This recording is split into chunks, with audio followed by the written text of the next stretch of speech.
Hey guys, I hope all is well. Thank you for joining me for this Truth Talk episode. In today's episode, we're going to be talking about the strange rise of Oliver Tree. But before we begin, I just wanted to remind you guys to subscribe to my second channel, Truth Network. We're currently at 28K, and we are very close to reaching our goal of hitting 30K on the second channel. Once we hit 30K, we will be premiering new exclusive content that would only be available on the second channel. So if you haven't done so yet and want to show more support to the Truth movement, head over to my second channel, Truth Network, and subscribe now. You can find the channel tagged in the description of this video or directly on the channel page. Thank you all. Now let's get right into it. Oliver Tree is one of those celebrities who seem to have come out of nowhere. Even though he was making music for years before the fame, he would start popping up everywhere back in 2021 with his song Life Goes On. The song was a massive success, eventually accumulating over 300 million views on YouTube alone at the time of this recording. A large amount of the song's success came directly from TikTok, as the song was all over the platform where most of you might have heard it at. The song going viral on TikTok helped it reach the massive streaming numbers it did. Due to the hype of this hit song, all of his songs would start to get millions of plays, leading to another massive hit song in 2022 called Miss You that again did in the hundreds of millions of plays. Oliver Tree was starting to become the next new pop superstar in the industry. Even though so many people had no idea who he was, he managed to accumulate hundreds of millions of plays on his songs. This left me with the question of how he got so popular so quickly, and where did he even come from? Well, after looking into Oliver Tree, I found a lot of interesting and revealing information.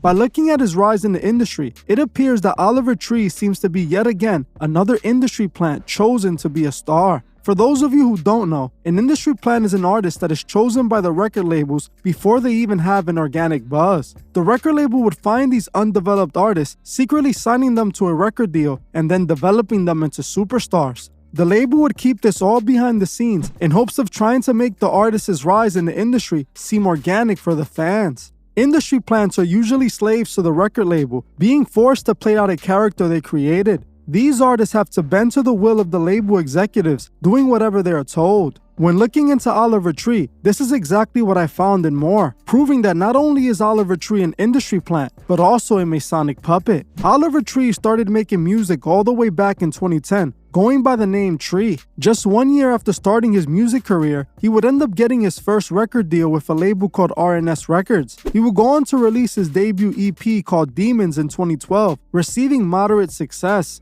After this, Oliver would choose to put his career on pause and decided to go to college for the next 4 years of his life. In 2016, Oliver would once again focus on his music career, getting to work on new material. He would end up releasing a song called When I'm Down, which ended up getting to the ears of Atlantic Records, who would go on to sign him in late 2016. The label would start getting Oliver on major tours, helping him increase his recognition. In 2018, he would start releasing singles from his debut album called Ugly is Beautiful, releasing his most successful song at the time called Hurt. The song was one of Oliver's early successes, accumulating over 1 million views on the music video in just 24 hours. We will be talking more about this video shortly. This was a big W for a still relatively unknown artist, and it showed that Oliver was soon to be a huge star. By the time 2020 came around, Oliver was finally ready to release his debut album called Ugly is Beautiful, selling 24,000 copies in the first week of its release, even managing to land on the #1 spot on the charts.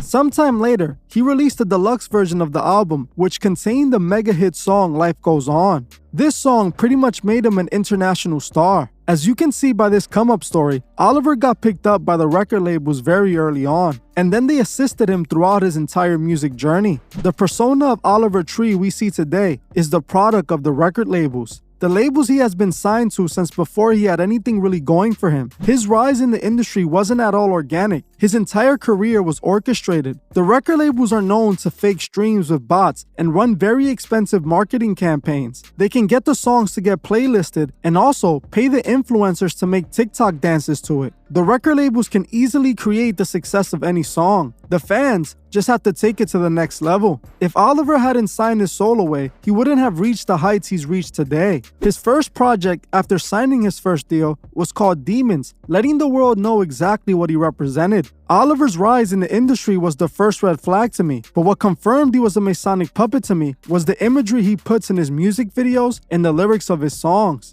In my opinion, Oliver sold his soul to the devil to have the world, just like many artists have done before him. If you don't believe me, he actually admits this out of his own mouth in the song Hurt, which was one of his first big songs after signing to Atlantic Records. This is important. Notice how so many of these artists always start using Masonic or occultic imagery after signing to a major label. It shows that these artists had to take the oath in order to be someone in the industry. In the song Hurt, Oliver opens the track with some very revealing lines that explains how he became a superstar. In the intro of the song, he sings, "My day will come, I gave too much. I sold my soul, I'm waiting for my pay in full. I only want your dying love, I've seen enough." Openly, Oliver states he sold his soul and is now waiting for his payment in full. He states he only wants your dying love, which basically means he wants fame and admiration. Openly, he is admitting in his first successful song that he made a deal to have the world and to be admired. He knew his success was coming because he gave his soul for it. He states this when he admits that he knows he's given too much. He knows he paid the ultimate price for his fame.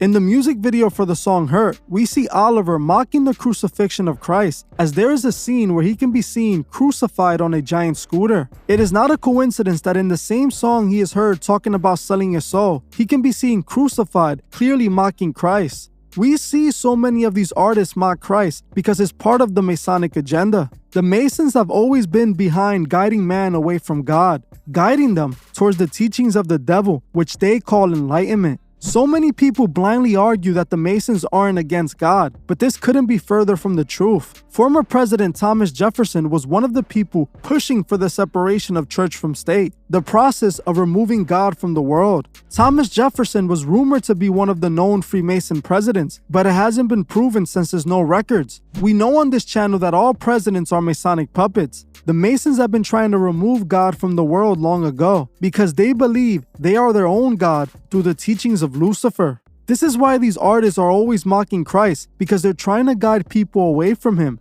They want the masses idolizing their favorite celebrities instead of worshiping God. Something else I found interesting was this quote that I found of Oliver on Genius that talks about his experience at Burning Man.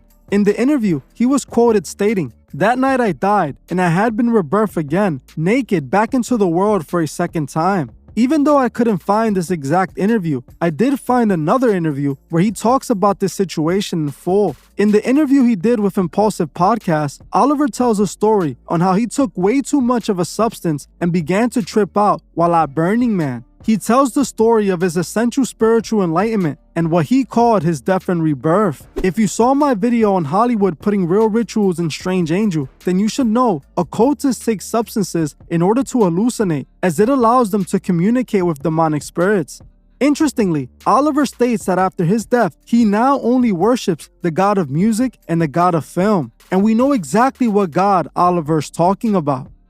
Did you ever almost die on a family trip to Burning Man? Okay, yeah, this is a true story. Basically, when I was 17, I went on a family vacation to Burning Man. I was 17 at the time. I was really struggling with drug addiction. Okay. I had this experience where I ended up eating a bunch of acid. I brought it for my family. Double dosed tabs, and I ate 8 different tabs. I just started dreaming while I was awake. Like, I was awake just watching movies in my head. So I started seeing things that weren't there taking place. So I thought I was giving a speech about Burning Man, and there was reporters around me, people with cameras, and then literally it's thousands of people with reporting, like trying to give me a microphone. Like, these people are closing in on me. I just started ripping my clothes off, and I'm literally running naked through the desert, and I can't see. Like, I'm just literally, the hallucinations are so big that I'm just watching movies in my head. It gets to the point where I can't even see the outside parameter. Burning Man, the fence.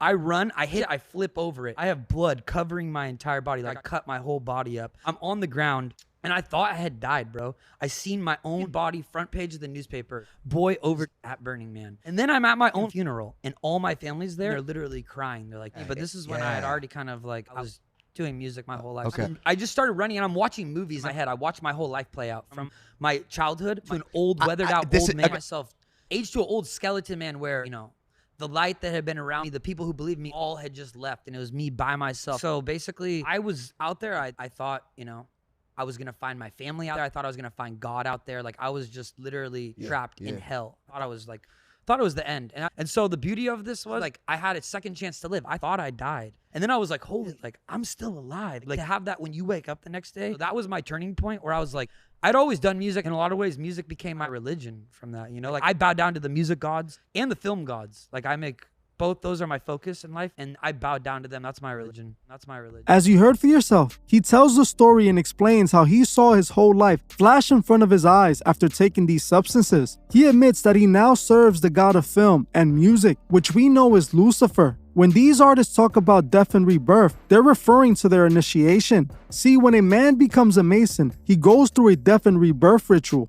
The initiation literally contains a tomb to symbolize death, and then the rebirth where they get to see the light. Oliver Tree is talking about this very process and how he had to be reborn to have the world. We can see even more proof that Oliver's a Masonic puppet when we look at the album cover for his debut studio album under a major label, Ugly is Beautiful. The title is very revealing itself, as it's a metaphor that occultists live by. See, magic and the occult is considered evil by many, but to occultists, they turned it into good for themselves. Meaning, what most considered ugly, some find beauty in it, flipping the negative to a positive, and that's what occultists have done with Lucifer, painting the evil in a good light. When you look at the actual album cover, you can find even more Masonic symbolism. On the cover, we can see Oliver standing in front of a pyramid made of flames while he has a demonic look on his face. This is an obvious reference to the Masonic order, and it's not at all a coincidence. This album cover was for his debut album under Atlantic Records, and it openly shows he sold his soul and took the Masonic oath. He knows he would face a burning end, and he's showing this to the world. In his music video for Miracle Man, we can see Oliver showing the Masonic one-eye symbolism the entire music video. He can be seen with his glasses misplaced on his face, covering one of his eyes for the entire video. At the very end of the video, we also see him throw up the Masonic 666 hand gesture. It's obvious to me that Oliver Tree didn't just organically blow up and become the superstar he is today. He is an industry plant who took the oath to have the world. He told us out of his own mouth that he sold his soul to the devil and that his God is the God of music. Sadly, he is openly letting his fans know the truth, that he is guiding them to a burning end, and they don't even pay attention to it. He showed himself mocking Christ like the rest of the puppets, and his fans ate it all up. It always baffles me how the industry openly mocks Christ with no consequences. Even though those who truly follow Christ don't judge or disrespect any other faith, they always seem to attack Christ. The Masons have been trying to separate man from God since they started, a mission that Lucifer has been on since he fell from heaven.